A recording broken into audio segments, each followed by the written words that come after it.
Praise the Lord. जय मसीह की। प्रभु आप सबको बहुत आशीष दे। आज हम देखेंगे कि हमारा स्वभाव कैसा है। क्या हम कैन के समान हैं या फिर हाबिल के समान। दोनों के जीवन से अपने आप को जांचेंगे कि हमारा स्वभाव किस प्रकार का है। हम निकालेंगे उत्पत्ति का 4 अध्याय, उसका पहले पद से हम पढ़ेंगे। जब आदम अपनी पत्नी हवा के पास गया, तब उसने गर्भवती होकर कैन को जन्म दिया और कहा, मैंने यहोवा की सहायता से एक पुरुष पाया है। फिर उसने उसके भाई हाबिल को भी जन्म दिया। हाबिल भेड़ बकरियों का चरवाहा बन गया, परंतु कैन भूमि पर खेती करने वाला किसान बना। कुछ दिनों के पश्चात कैन यहोवा के पास भूमि की उपज में से कुछ भेंट लाया, और हाबिल भी अपनी भेड़ बकरियों के कई एक पहिलौठे बच्चे भेंट चढ़ाने ले आया और उनकी चर्बी भेंट चढ़ाई। तब यहोवा ने हाबिल और उसकी भेंट को तो ग्रहण किया, परंतु कैन और उसकी भेंट को उसने ग्रहण नहीं किया। तब कैन अति क्रोधित हुआ और उसके मुंह पर उदासी छा गई। तब यहोवा ने कैन से कहा, तू क्यों क्रोधित हुआ और तेरे मुंह पर उदासी क्यों छा गई है? यदि तू भला करे तो क्या तेरी भेंट ग्रहण ना की जाएगी? और यदि तू भला ना करे तो पाप द्वार पर छिपा रहता है और उसकी लालसा तेरी ओर होगी और तुझे उस पर प्रभुता करनी है। तब कैन ने अपने भाई हाबिल से कुछ कहा, और जब वे मैदान में थे, तब कैन ने अपने भाई हाबिल पर चढ़कर उसे घात किया। 9वें पद में, तब यहोवा ने कैन से पूछा, तेरा भाई हाबिल कहाँ है? उसने कहा, मालूम नहीं। क्या मैं अपने भाई का रखवाला हूँ? उसने कहा, तूने क्या किया है? तेरे भाई का लहू भूमि से मेरी ओर चिल्लाकर मेरी दुहाई दे रहा है। इसलिए अब भूमि जिसने तेरे भाई का लहू तेरे हाथ से पीने के लिए अपना मुँह खोला है, उसकी ओर से तू शापित है। चाहे तू भूमि पर खेती करे तो भी उसकी पूरी उपज फिर तुझे ना मिलेगी, और तू पृथ्वी पर भटकने वाला और भगोड़ा होगा। तब कैन ने यहोवा से कहा, मेरा दंड सहने से बाहर है। देख, तूने आज के दिन मुझे भूमि पर से निकाला है, और मैं तेरी दृष्टि की आड़ में रहूँगा और पृथ्वी पर भटकने वाला और भगोड़ा रहूँगा, और जो कोई मुझे पाएगा मुझे घात करेगा। इस कारण यहोवा ने उससे कहा, जो कोई कैन को घात करेगा उससे 7 गुणा बदला लिया जाएगा। और यहोवा ने कैन के लिए एक चिन्ह ठहराया, ऐसा ना हो कि कोई उसे पाकर मार डाले। प्रियो, इस वचन के द्वारा आप सबों को बहुत आशीष मिले। हाबिल का चैप्टर तो तभी समाप्त हो गया। वो इतना भला होने के बाद, इतना पवित्र होने के बाद, परमेश्वर को प्रसन्न करने वाला और अपनी भेंटों का उत्तम भाग देने वाला, परमेश्वर के सामने अच्छा था। लेकिन उसका चैप्टर वहाँ पर समाप्त उसने अपनी दृष्टि में किया, लेकिन परमेश्वर की दृष्टि में वो उत्तम बना रहा, क्योंकि जो परमेश्वर पिता की दृष्टि में सही है वही व्यक्ति सही है। हो सकता है हम अपने नज़रिए से हर व्यक्ति को आकलन करते हैं कि जो मैं करता हूँ आगे वाला, सामने वाला व्यक्ति वैसा नहीं करता, फिर भी उसको प्रतिफल बहुत मिलता है। वो इतना थोड़ा ही परिश्रम करता है लेकिन सफलता बहुत मिलती है, उसके काम इतने सारे सफल हो जाते, और मैं रात दिन यहोवा यहोवा यहोवा करके दुहाई देता हूँ, फिर भी मेरी प्रार्थनाएं क्यों नहीं सुनी जाती?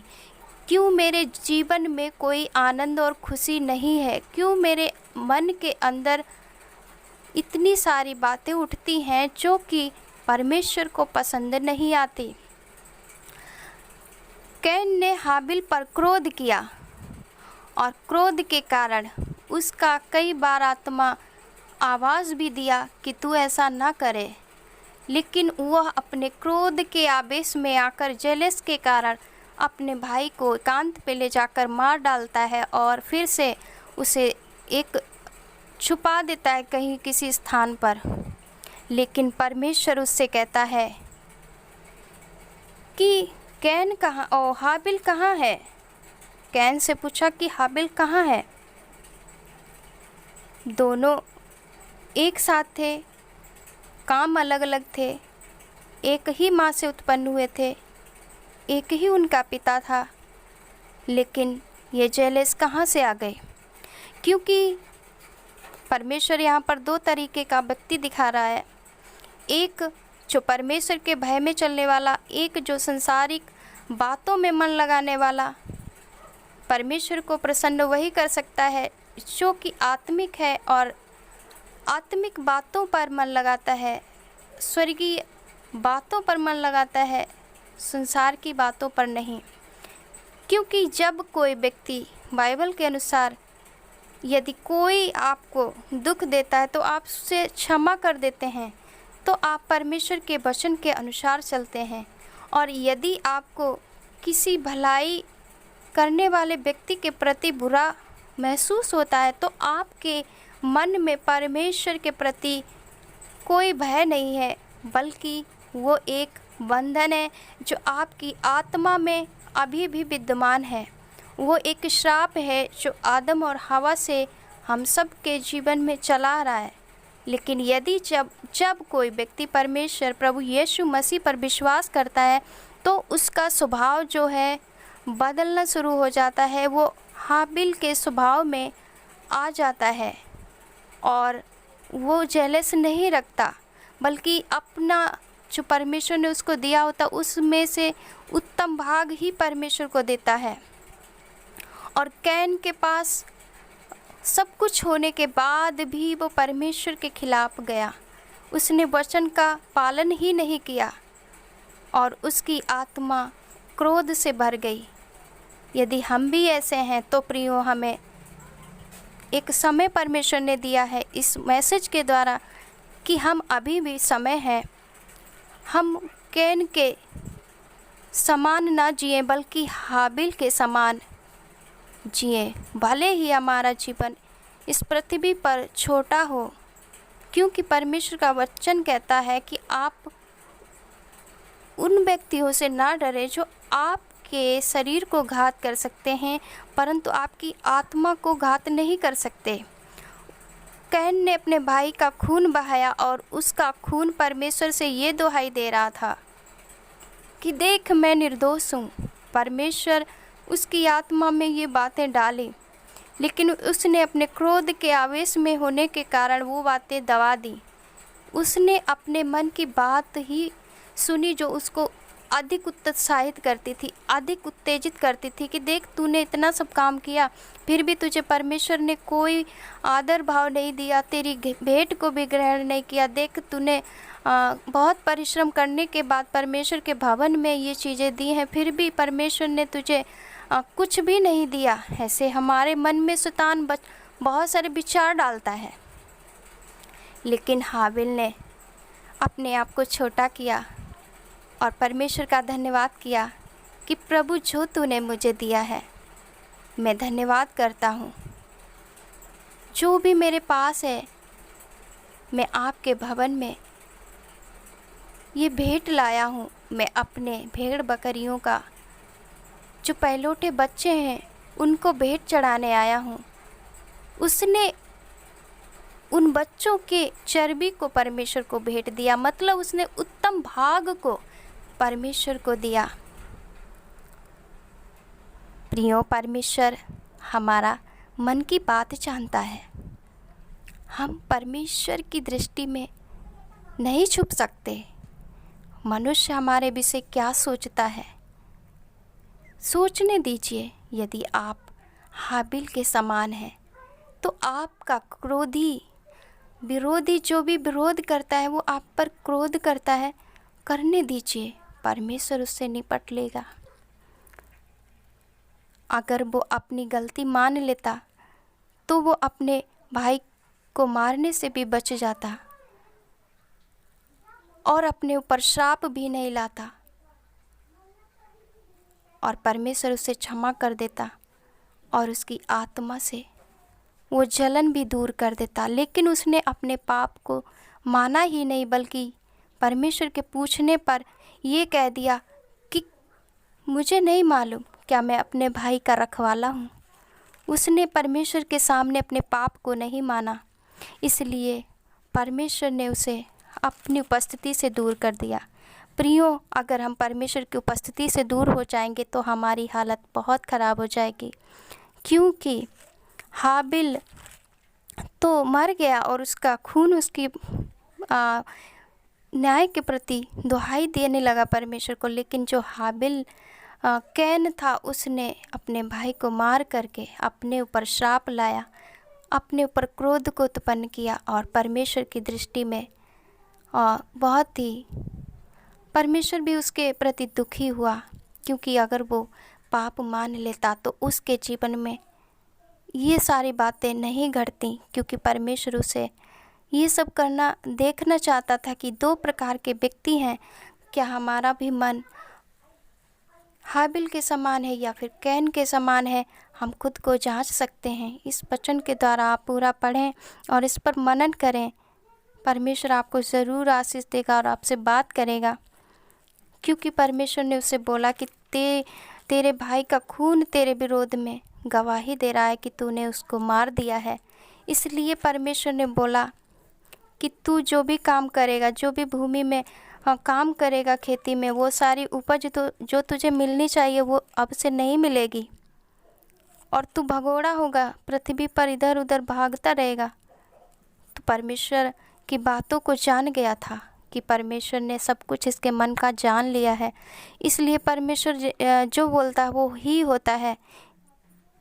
लास्ट में जब उसको परमेश्वर ने श्राप दिया, तब कैन ने अपनी गलती को स्वीकार किया और बोला, परमेश्वर ये दंड मैं नहीं सह सकता, इसलिए मेरे साथ ऐसा मत करें, नहीं तो मुझे लोग मार देंगे।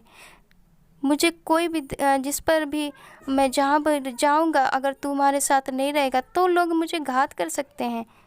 तब परमेश्वर ने फिर उस पर दया की कि इसके मन में थोड़े पश्चाताप के शब्द तो आए हैं, चलो मैं इसे क्षमा कर देता हूँ। तब यहोवा ने उसके प्रति एक चिन्ह ठहराया, कैन के प्रति एक चिन्ह ठहराया कि जो तुझे घात करेगा उससे 7 गुना बदला लिया जाएगा, और यहोवा कैन के लिए एक चिन्ह ठहराता है। इसीलिए परमेश्वर हम सबसे आज यही कहना चाहता है कि हमारा जलन रखने वाला स्वभाव ना हो। अगर हम परमेश्वर की आशीषों को पाना चाहते हैं तो हम जेलस ना रखें किसी के प्रति, किसी बहन के प्रति, किसी भाई के प्रति जो परमेश्वर में बढ़ रहा है, उसके प्रति कोई हमारे अंदर दोष भावना ना हो, क्योंकि उसका स्वभाव परमेश्वर के सामने प्रकट है। इसलिए हम उस पर टिप्पणी ना करें, बल्कि अपने स्वभाव को देखें कि क्या हमारा स्वभाव इस वचन के अनुसार है। अगर वचन के अनुसार है तो परमेश्वर आपके भी जीवन में काम करेगा, परमेश्वर आपको भी उठाएगा और आपकी भी हर दुआओं को सुनेगा, आपके भी हर एक क्षेत्र में आपको बढ़ाएगा, क्योंकि परमेश्वर पक्षपात नहीं करता, वो न्यायी परमेश्वर है। अगर हमसे गलतियां हो जाती हैं तो परमेश्वर के पास आकर के हमें सारी बात अपने मन की कहना है कि प्रभु हमें माफ़ कर, ये गलती हमसे हो गई, ये गलती हमें नहीं करनी चाहिए थी। जब हम ऐसा कहेंगे तब परमेश्वर उसी समय देखना आपके मन से वो बोझ हट जाएगा, वो क्रोध हट जाएगा, वो ईर्ष्या जलन दूर हो जाएगी और आपके अंदर परमेश्वर की शांति उतर आएगी। परमेश्वर शांति देना हम सबको चाहता है कि हम हाबिल के समान बने, जिससे कि परमेश्वर हमारे पक्ष में खड़ा रहे। और अगर हम कैन के समान बनेंगे तो परमेश्वर का क्रोध हम पर बना रहेगा। हम जो भी काम करेंगे उसमें कोई आशीष नहीं होगी, हम जो भी प्रार्थना में मांगेंगे वो हमें नहीं मिल पाएगा। इसलिए जो भी प्रभु ने आपको दिया है, चाहे थोड़ा हो चाहे ज़्यादा हो, चाहे जो भी हो, आप उत्तम भाग परमेश्वर को दें। प्रभु से बोले, जो मुझे तूने दिया इसके लिए धन्यवाद। मैं इसमें से सब कुछ जो तूने दिया है अर्पण करती हूँ, क्योंकि प्रभु यही चाहता है कि हम अपना मुंह खोलकर हर एक बात को बताएं परमेश्वर को, जो परमेश्वर हमारे जीवन में